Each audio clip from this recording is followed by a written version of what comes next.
দীপ্ত ছিল মাঝামাঝি, এদিক দিয়ে দাঁড়ানো ছিল দীপ্ত। ছাত্রকে প্রলোভন দেশি অস্ত্র টেটা রামদানি এদিক দিয়ে হামলা করছে।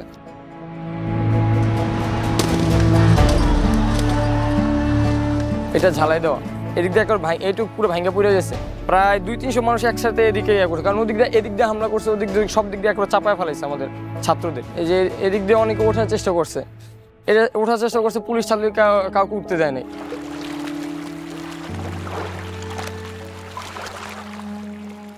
18 জুলাই সকাল 9:30 বাসার থেকে মানে কলেজে গেছিল। ও এখানেই থাকতো, কলেজ তো ওইখানে, কলেজ করেই মানে সন্ধ্যার সময় মানে এখানে ঘুরতো। ওই যে জায়গাটায় মারা গেছে এখানেই বেশি থাকতো। এই নির্মমতা তো বলার মতো না, মানে অনেক ছেলেরাই মানে উঠে গেছে, উঠছিল ওইখান দিয়ে, মানে ওই যে ওই জায়গাটা দিয়ে উঠছিল, পুলিশে বাড়ি দিয়া বা ছাত্রলীগের বাড়ি দিয়ে নামাইছে।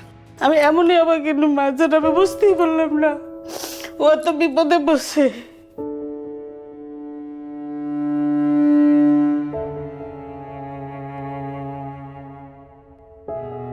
ও বাঁচা বাঁচা গায়ে চিৎকার দেয়, হাতটা দিয়ে লড়াচড়া দেয়, কিন্তু কেউ ওরে সাহায্য করলো না। এই তো সবই ভুলে গিয়ে এখন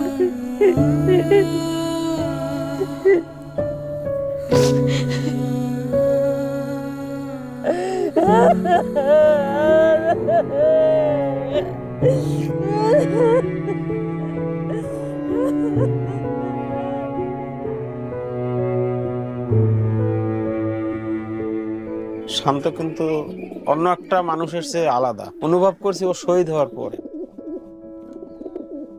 ওর ফেসবুক প্রোফাইলে লেখাটা দেখলাম যে হৃদয়ে শাহাদাতের উচ্চাকাঙ্ক্ষা লালন করে সে হৃদয়ে কখনো হতাশ হয় না। বয়সে ছোট কিন্তু বড় বড় সিনিয়রদের সাথে চলাফেরা করছে। শান্তমণি খুব মেধাবী, ও অ্যাকাউন্টের স্টুডেন্ট, ওকে পাসপোর্ট রেডি করতে বলছিল। ও স্টুডেন্ট বিষয়ে বাইরে যাবে, সুশিক্ষায় শিক্ষিত হয়ে ভালো একটা অ্যাওয়ার্ড নিয়ে আসবে, সেরা মা হব আমার আকাঙ্ক্ষা ছিল। আল্লাহ তাআলা আমাকে এত বড় অ্যাওয়ার্ড দিয়েছে, আল্লাহ যেন তার শাহাদাত কবুল করেন। একটু হাত কাটলে রক্ত বের হইলে সে লাফাই লাফাই কান্না করতো, যতক্ষণ রক্ত বেরোতো ততক্ষণ সে কান্না করতো। আমার সেই ছেলে কি রক্তাক্ত হয়ে গেলে। আমার খুব আদরের সন্তান ছিল শান্তমণি। সব আত্মীয়স্বজন বলতে ছেলেকে আর কয়দিন পর বিয়ে করবে, এখনো শান্তমণি বলে ডাকে। আমি কাকে শান্তমণি ডাকবো এখন?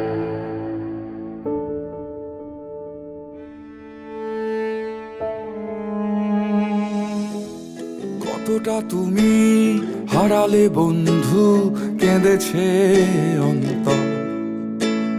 জানো না তুমি হারাবার ব্যথা, জানে পলাশির প্রান্ত। হারিয়ে গেছে যেখানে মায়ের সোনার নলুকখানি, গোলা ভরা ক্ষেতের ফসল, সাজানো ফুলদানি। এ হারানোর বেদনা তুমি রেখো অন্তরে, দেখবে তোমার দুঃখ লুকাবে পলাশির প্রান্তরে।